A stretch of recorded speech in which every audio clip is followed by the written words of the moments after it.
Evening दोस्तों, आज है 7 मई और आज का हम लोग जो है करंट अफेयर्स देखते हैं। आज का पहला करंट अफेयर्स जो है ये कल्चर से संबंधित है, यहूदी शोफर से संबंधित।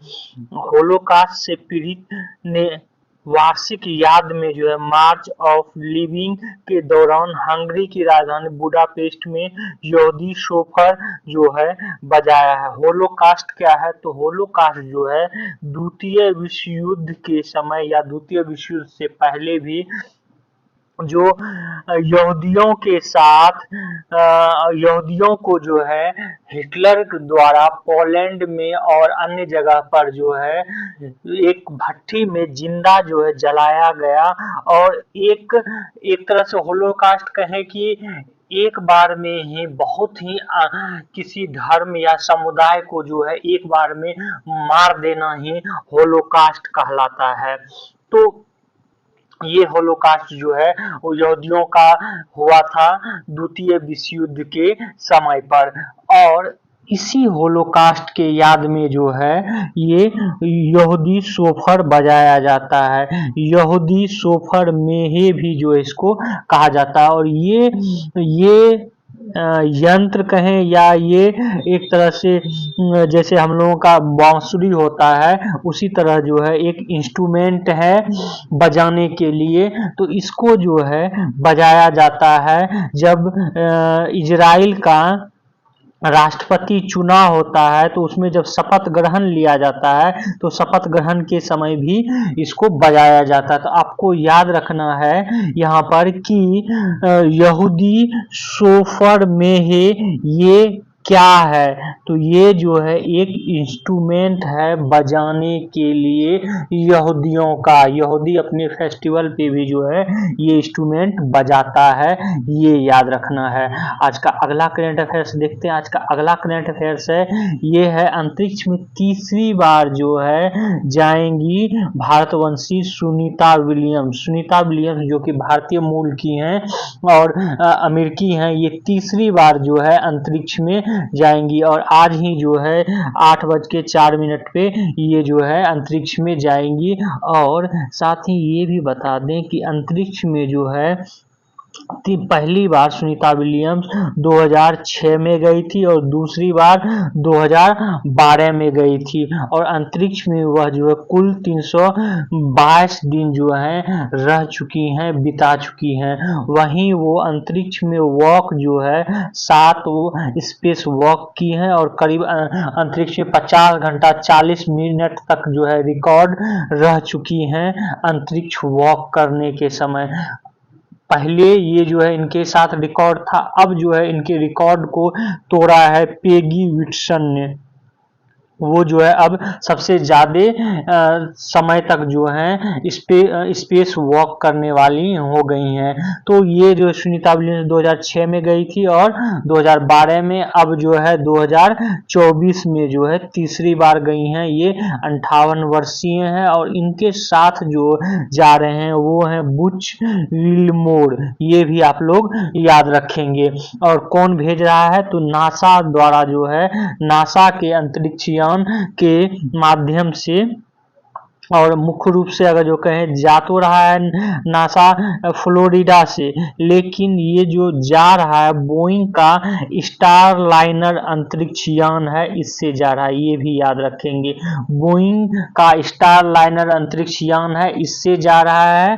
और इसमें जो है क्रू मेंबर कौन है ये बता चुके हैं। ये फ्लोरिडा स्थित केप कैनेवरेल केंद्र से जो है ये उड़ान भरेंगे। ये 2-3 चीजें जो हैं जरूर आप लोग याद रखेंगे। यहाँ पर आपको ये भी बता दें कि सुनीता विलियम्स जो है 1987 में अमेरिकी नौसेना में कमीशन हुई थी और उसके बाद 1988 में अंतरिक्ष यात्री के रूप में उनका चयन हुआ था। और 2006 में जो है ये अंतरिक्ष में पहली बार गई थी। और ये जो वापस आएंगी, गई तो है 7 मई को, लेकिन वापस 15 मई को जो है पुनः पृथ्वी पर ये आ जाएंगी। अगला आज का करंट अफेयर्स देखते हैं। आज का अगला करंट अफेयर्स है आरबीआई जो है आरबीआई ने एक नया नियम बनाया है बैंकों के लिए। तो ये क्या नियम है वो आप लोग जरूर याद रखेंगे। सोमवार को वित्तीय परिणाम जो है घोषित किए गए, जो कि काफ़ी अच्छे रहे, लेकिन इस आरबीआई की तरफ से जो है बैंकों व गैर बैंकिंग वित्त कंपनियों के लिए नए नियम जो है बनाए गए हैं। इसके मुताबिक, इस नियम के मुताबिक कि कोई परियोजनाओं को कर्ज मुहैया कराने वाले सभी बैंकों जैसे एनबीएफसी या सहकारी बैंक आदि समेत को अब अपने मुनाफे की 5% अतिरिक्त राशि अलग से संयोजित करनी होगी। ये नया नियम है कि कोई परियोजना, अगर जो परियोजना को, कोई परियोजना है, मान लीजिए कि पुल बनाया जा रहा है और उस पुल में जो है, पुल में कर्ज मुहैया कराया जा रहा है और उसके बाद जो मुनाफा अगर जो होता है तो उसकी 5% अतिरिक्त राशि जो है अलग से संयोजित की जाएगी। ये नियम है, बस ये नियम आप लोगों को याद रखना है। अलग आगे क्या है तो किस बैंक का कितना कर्ज है, जैसे पीएनबी का शेयर में कितना उछाल आया, सॉरी कितना घटा, ये सब है, ये ज़्यादा इम्पोर्टेंट नहीं है। आज का अगला करंट देखते हैं। आज का अगला करंट है युगांडा के एनसुबुगा होंगे विश्व कप में सबसे उम्रदराज खिलाड़ी।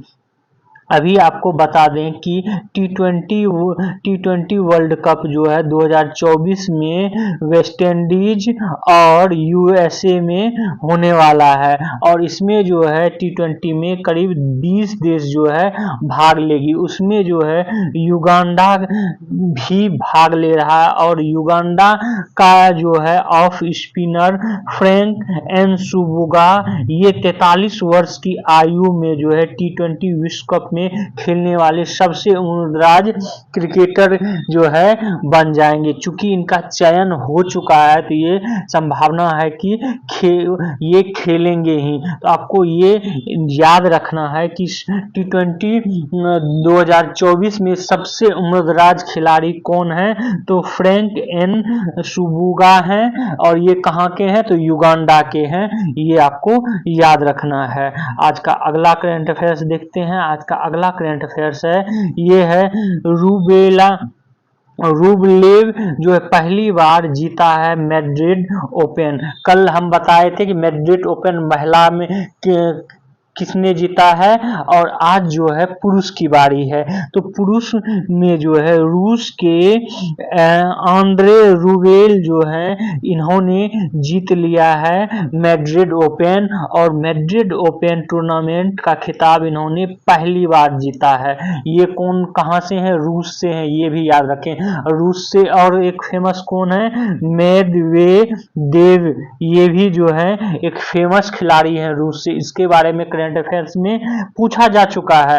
अब आप आंद्रे रूबेल का भी नाम याद रखेंगे कि ये भी फ्रांस से, सॉरी रूस से ही हैं और ये जो है मैड्रिड ओपन जीते हैं और मैड्रिड ओपन जो है ये पहली बार जीते हैं।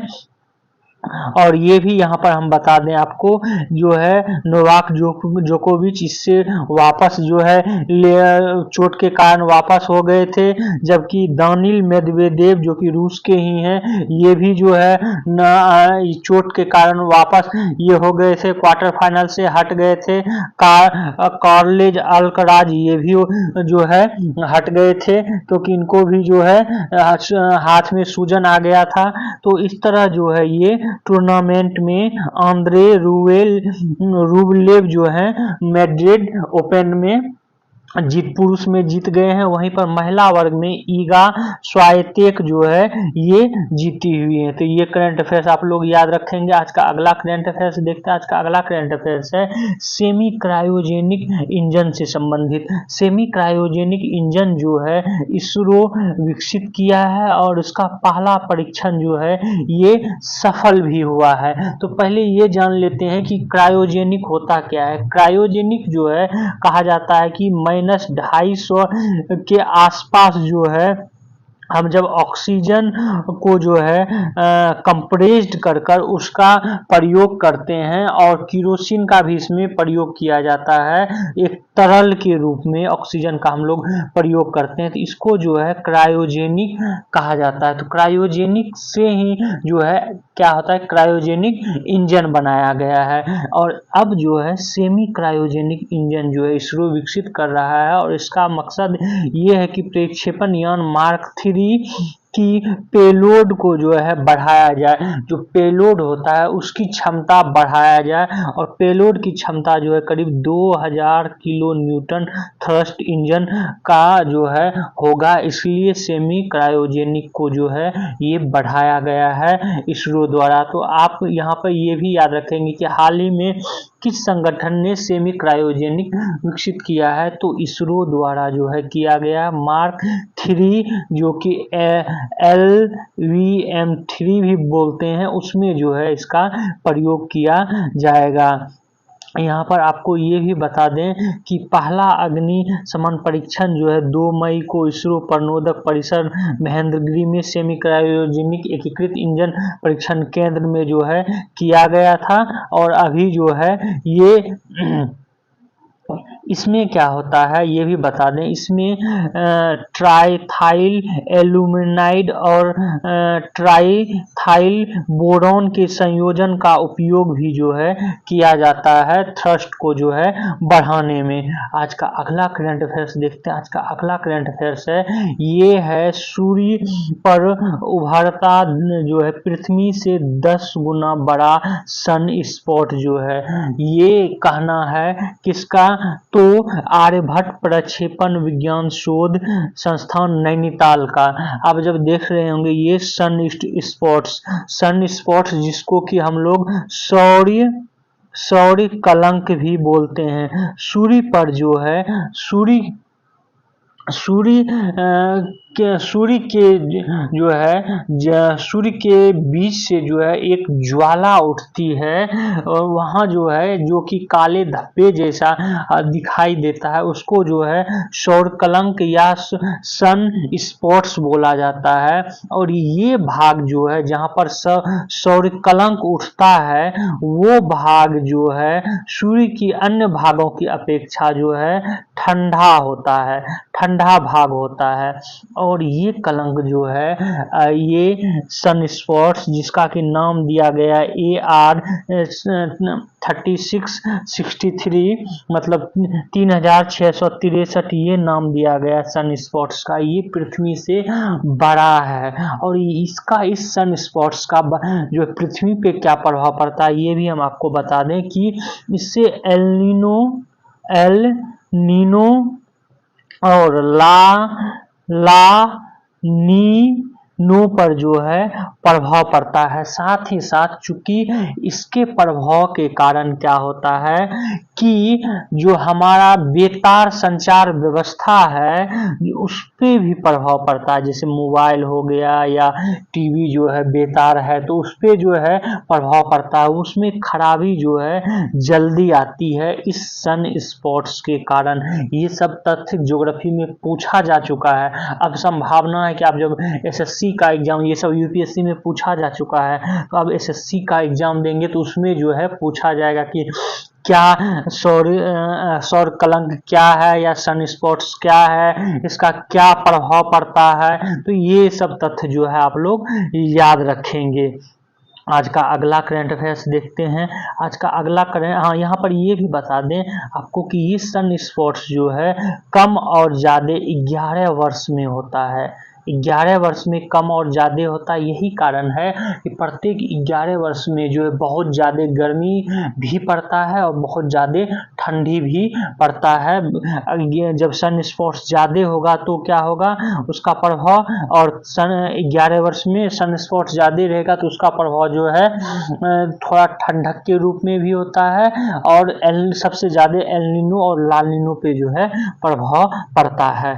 आज का अगला करंट अफेयर्स देखते हैं। ये इम्पोर्टेंट है जो है एसएससी के लिए मुख्य रूप से कि जीएसटी न्यायाधिकरण के पहले अध्यक्ष जो है जस्टिस संजय मिश्रा बने हुए हैं। जस्टिस संजय मिश्रा को जो है अपीलीय न्यायाधिकरण जस्टिस सेवानिवृत्त संजय कुमार मिश्रा जीएसटी अपीलीय न्यायाधिकरण के पहले अध्यक्ष बन गए हैं। केंद्रीय वित्त और कॉर्पोरेट कार्य मंत्रालय मंत्री निर्मला सीतारमण ने उन्हें सत्यनिष्ठा और गोपनीयता का जो है शपथ दिलाई है। यहाँ पर हम आपको ये भी बता दें कि जीएसटी भारत में लागू कब हुआ है, 2017 में, ये पूछा जा चुका है। अब आपको बिहार पुलिस, उसके बाद यूपी पुलिस, इन सब एग्जामों में जो है ये पूछे जाने की संभावना कि जीएसटी लागू कब हुआ था, तो 1 जून 2017 को जो है ये भी याद रखेंगे। आज का अगला करंट अफेयर्स देखते हैं। आज का अगला करंट अफेयर्स है,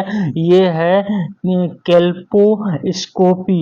ये जो है कोल्पोस्कोपी ये सर्वाइकल कैंसर की पहचान में जो है सहायक होगी। सर्वाइकल कैंसर क्या होता है, तो इसको जो है गर्भाशय ग्रीवा कैंसर भी बोला जाता है। और इससे जो है, चूंकि गर्भाशय ग्रीवा कैंसर को हम सर्वाइकल कैंसर कहते हैं, तो इससे जो है महिलाएं प्रभावित होती हैं। और अभी जो है महिलाओं का सर्वाइकल कैंसर जो है भारत में बढ़ रहा है, और उसकी पहचान जो है जब ज़्यादा स्टेज में चली जाती है तब जो है पहचान किया जा रहा है।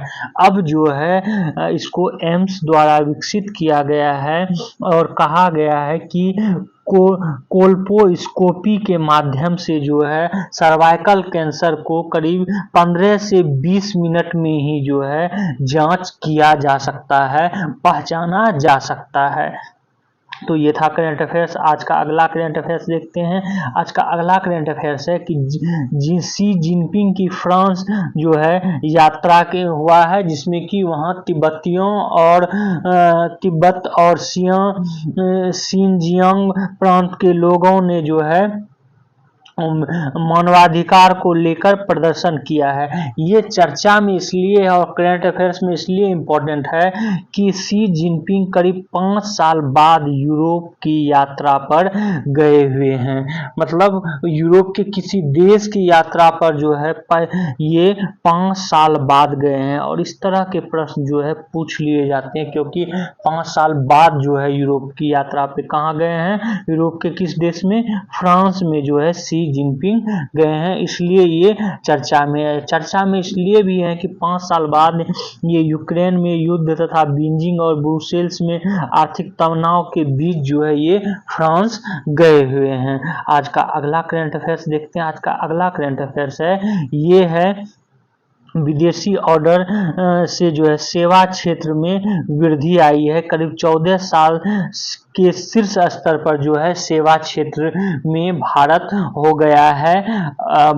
यहाँ पर ये भी आपको बता दें कि इस क्षेत्र को जो है अर्थव्यवस्था के क्षेत्रक के रूप में 3 भाग में बांटा गया है। कृषि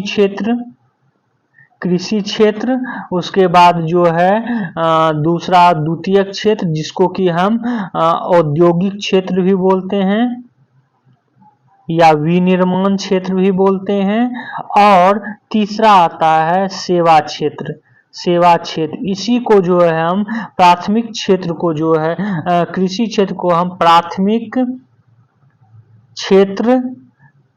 क्षेत्र, द्वितीयक क्षेत्र और तृतीयक क्षेत्र के रूप में भी जानते हैं। तो तृतीयक क्षेत्र की जो कि सेवा क्षेत्र जिसको बोला जाता है, उसमें जो है शीर्ष पर रहा है। ये मार्च के मुकाबले अप्रैल में हालांकि धीमी रही है, लेकिन ओवरऑल जो है 14 साल के शीर्ष पर जो है सेवा क्षेत्र में भारत रहा है। और देखेंगे तो करीब जो है 61% की जो है 61% तक जो है सेवा क्षेत्र का बढ़ गया है हिस्सेदारी भारत में। तो आज का करंट अफेयर्स जो है बस इतना ही था। आप लोग हमारे इस वीडियो को शेयर करें, सब्सक्राइब करें और बेल आइकन को जो है जरूर दबा लें। Thank you for watching this video.